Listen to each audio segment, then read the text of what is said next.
De los caudillos al surgimiento del PNR.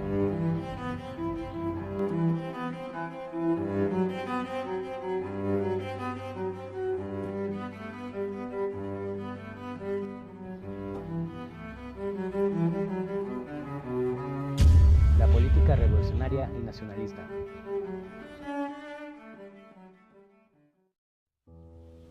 De los caudillos al surgimiento del PNR. La facción caudillista que triunfó en la revolución y asumió el poder político nacional en 1920 tras la muerte de Carranza, las grandes diferencias socioculturales entre la población del norte de México y del resto del país le significaron a los presidentes Álvaro Obregón y Plutarco Elías Calles diversos conflictos por el poder, solo resueltos con la principal innovación política del periodo, la creación en 1929 del Partido Nacional Revolucionario, que significó el término del caudillismo y el paso a un sistema político institucional basado en alianzas. La fundación del PNR surgió de la necesidad de finalizar con los restos de la violencia existente en el país, provocado por revueltas armadas de tipo caudillista, como las rebeliones de la Huertista y Escobarista. A su vez, Plutarco Elías Calles y Álvaro Obregón llegaron a un acuerdo para acabar con esto.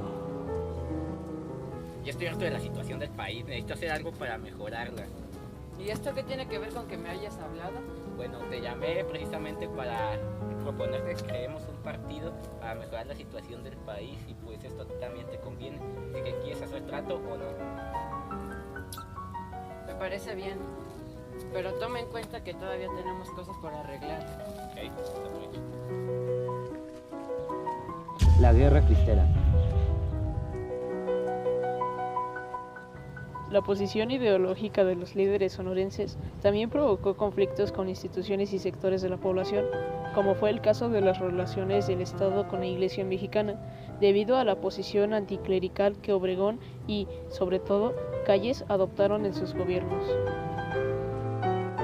Los obispos respondieron con la suspensión de los servicios religiosos, pero para sorpresa del Estado y de la misma Iglesia, esta acción provocó los primeros disturbios espontáneos. En la rebelión cristera también fue importante la participación de algunos grupos indígenas, y junto con los cristeros en defensa de sus propiedades comunales, la suma de sus comunidades hizo que la ofensiva lanzada por el gobierno fracasara, pues el movimiento cristero alcanzó su punto máximo con un contingente de 25,000 soldados y más de 25,000 seguidores agrupados en guerrillas. Plutarco Elías Calles intentó llegar a acuerdos con el clero para abrir las iglesias y acabar con el conflicto.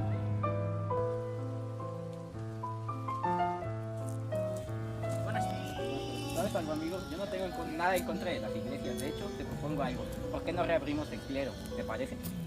La verdad no, porque yo quiero que las iglesias tomen el poder como era antes y no estoy de acuerdo. Lo siento, pues yo no quiero mezclar lo político con lo religioso.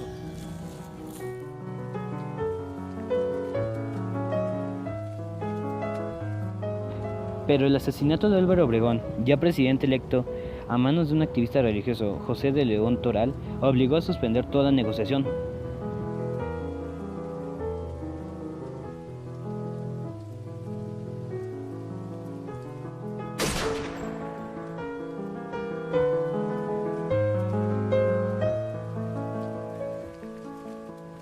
Emilio Portes Gil, el presidente interino hasta nuevas elecciones, logró el cese de hostilidades en 1929. Ahora que soy presidente voy a seguir los deseos de mi antecesor, Álvaro Obregón, por el bienestar de nuestro país, sin importar que la política nos separe, el bienestar de nuestro país nos une. La reforma agraria. La reforma agraria, emprendida entre los años 1920 y 1934, no satisfació las verdaderas demandas campesinas, pues solo se repartieron alrededor de 10 millones de hectáreas que representaban el 10% de la tierra para cultivar. Los conflictos agrarios después de 1920 fueron diversos, a pesar de que los gobiernos de la época impulsaron algunas transformaciones importantes en la estructura agraria del país. Isaac Arriaga, Primo Tapia y Francisco Mujica hicieron posible la fundación de la Federación de Obreros y Campesinos mientras que se encontraban debatiendo sobre el asunto.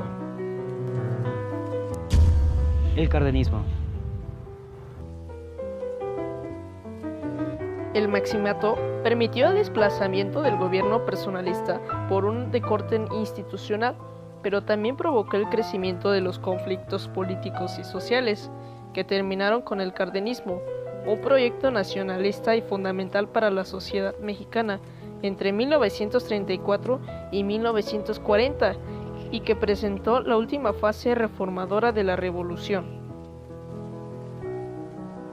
Debido a esto, Calles criticó en la prensa al gobierno en turno por su radicalismo y autoritarismo.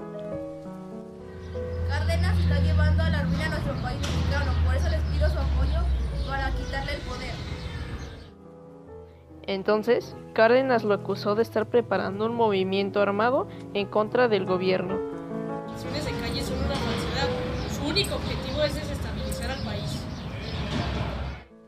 Calles fue obligado a exiliarse en Estados Unidos de América. Esto permitió una amplia reorganización del partido y del gobierno para eliminar a los políticos fieles al callismo. Este proceso marcó el término del maximato. Proyectos educativos. Desde 1921, cuando se fundó la Secretaría de Educación Pública, SEP, se comenzó un programa para organizar cursos, abrir escuelas, editar libros y fundar bibliotecas dentro de un proyecto educativo nacionalista que buscaba recuperar diversas tradiciones de la cultura universal para formar el carácter de la nación mexicana y sobre todo para alfabetizar a toda la población, pues la Constitución de 1917 manda que la educación básica sea gratuita y obligatoria. Se quería construir un país culto y homogéneo que quedara atrás la inestabilidad social producto de la revolución. El principal promotor de este proyecto fue José Vasconcelos, con diversas campañas de alfabetización para todo el país, conocidas como misiones culturales, y la construcción de lo que sería la Escuela Rural Mexicana, pues entonces la mayoría de los mexicanos vivían en el campo. Quiero acabar con el analfabetismo del país, llevando la educación a aquellos pueblos donde lo necesitan. Sí, ya que con esto lograríamos un progreso en nuestro país.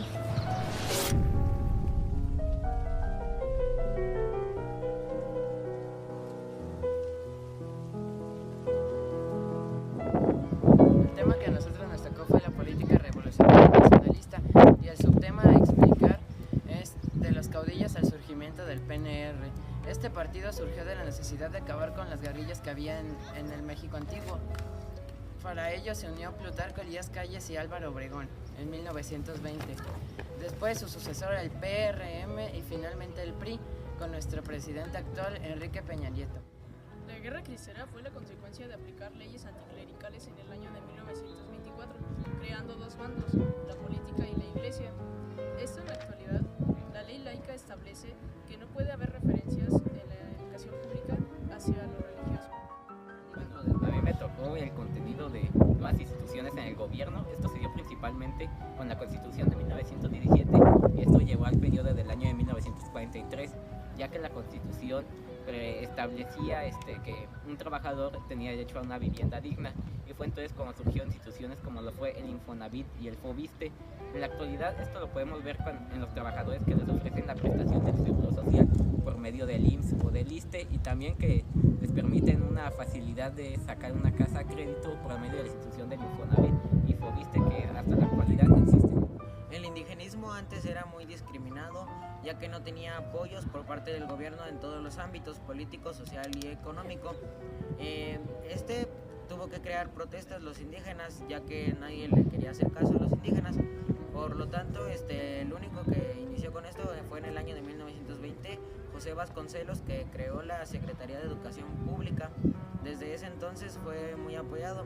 En la actualidad, con este gobierno, una de las comunidades más apoyadas es el indigenismo por parte del gobierno. ¿Cómo fueron los proyectos educativos? Los cambios que hubo en la educación fueron notorios, ya que el analfabetismo predominaba en los indígenas hasta que llegó José Vasconcelos, el cual fue el fundador de la Secretaría de Educación Pública, la SEP, en 1921, el cual constaba de diferentes programas de educación. En la actualidad han existido muchos diferentes programas, los cuales ayudan a los alumnos a educarse. La reforma agraria emprendida entre los años 1920 y 1924 no pudo satisfacer las verdaderas necesidades de los campesinos, pues las tierras repartidas por el gobierno fue un total de 10 millones, lo que representaba un 10% de las tierras para cultivar. Los movimientos agrarios después de 1920 siguieron hasta la creación de la Liga de Comunidades Agrarias comandada por Úrsulo Galván para hacerse escuchar por el gobierno.